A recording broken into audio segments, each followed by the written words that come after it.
Ah, le castor veut qu'on sache qu'il est là. Il veut qu'on sache qu'il est le seul à pouvoir construire des barrages, comme tu disais. Haha. Grand-papa, tu disais que le gouvernement voulait construire les barrages sans informer ou inclure les cris à l'époque. Est-ce que c'est si différent de ce qu'on voit maintenant avec d'autres projets? D'une certaine façon, tu as raison. Il y a encore des projets qui se font. Mais maintenant, les CRI sont impliqués à différentes étapes et s'assurent que les projets sont menés d'une façon qui limite les impacts sur le territoire et les gens qui y habitent. Les CRI font partie de la prise de décision et les Inuits aussi, qui étaient nos partenaires dans la bataille. Dans les années 70, on était loin des salles de réunion. Nous étions loin, il fallait donc s'organiser pour être entendus.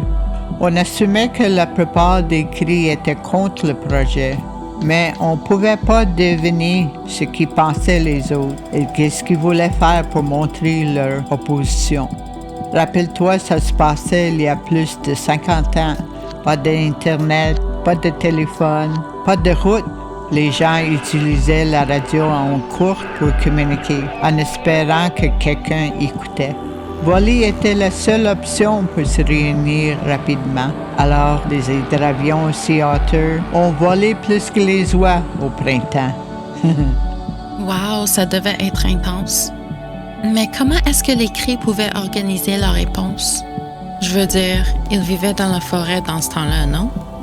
Ils étaient d'excellents chasseurs, mais comment est-ce qu'ils pouvaient s'opposer à un gouvernement? C'est vrai. Les CRI étaient de chasseurs et trappeurs dans ce temps-là. Peu parlaient anglais ou français ou avaient même rencontré des gens en dehors de leur communauté. Les méthodes de communication entre CRI avaient été développées depuis très longtemps et, tout d'un coup, il fallait apprendre une nouvelle façon de faire les choses de façon légale. Heureusement, nous avions des jeunes leaders qui comprenaient les habitudes de l'homme blanc pour avoir fréquenté ces écoles.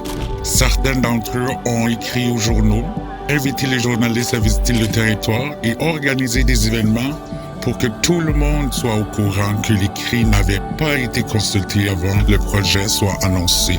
On a aussi vu la première forme de médias sociaux CRI. Philippa Washis de Mississippi, mais qui étudiait à Montréal, a commencé à voyager entre les communautés. Il a enregistré en vidéo l'opinion des gens par rapport au plan de développement du territoire et montrait ensuite les vidéos aux gens des autres communautés. À l'époque, c'était difficile de voyager et les gens se connaissaient pas tous, donc les vidéos des entrevues ont aidé à se rapprocher. Les CRI ont inventé les médias sociaux. C'est super! Oui, c'est super. Mais maintenant, c'est l'heure d'aller se coucher. Il faut se lever tôt pour aller marcher demain.